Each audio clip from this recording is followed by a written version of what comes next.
Okay. Okay. Can you introduce yourself?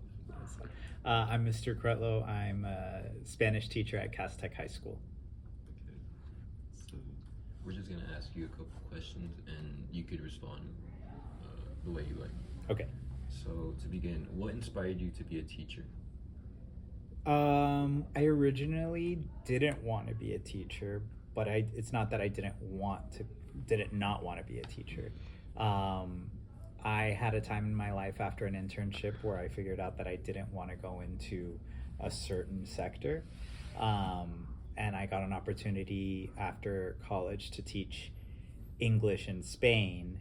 And when I was there, I thought of it as just like a 1 year gap year where I'd figure out what I wanted to do.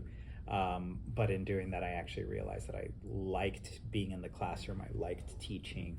And yeah, so it was that experience. Okay, well, knowing that, did you major in English and everything? No, actually. So I majored in Spanish and Latin American studies. So that's what made me go to Spain, per se. But because of my background of being from the United States, they were looking for anyone that was a native English speaker.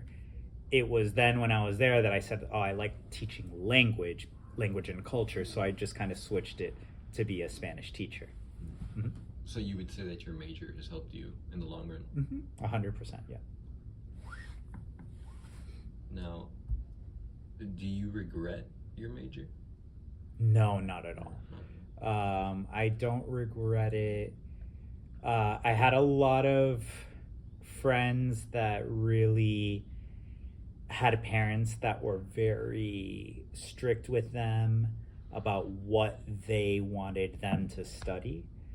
And I never got that pressure from my parents. I ended up just studying what I thought was interesting without really understanding what I wanted to do with it. So that might not be the best advice, but it made me really like education. It made me enjoy going to school. It made me enjoy everything that I was learning. So it seems like you had a path that you went through.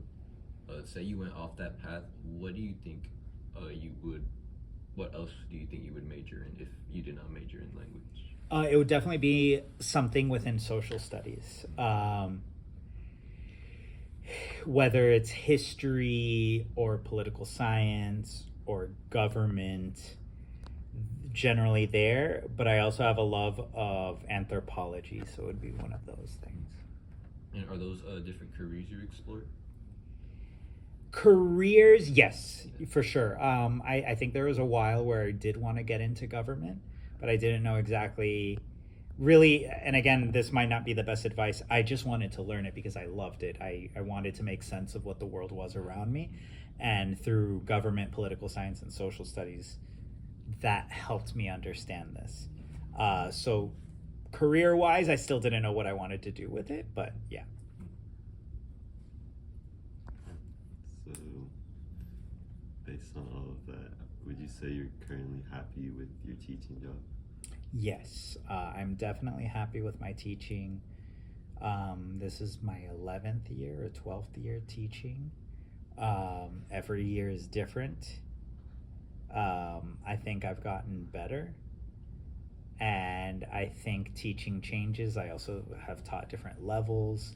I'm hoping, I just finished graduate school in something that's improved my teaching and is going to allow me to teach different things. So yeah, I'm very happy with it. Okay, so this is our last question. If you could give any advice to your senior self, what advice would you give? Ooh, advice to my senior self. To not put too much pressure on myself, to find a routine that works for me, that I know will help me when I go to college, because I think that was the hardest part of the transition. And do you think that advice could also further to current seniors right now at the school? Yeah. Um, the routines, the habits that you have right now in your life will follow you when you go into college or when you go into anything into adulthood. If you can practice that and master that now in high school, that transition is a lot easier. Okay, well, that was all the questions. Thank you so much for your time. Thank you so much for your answers.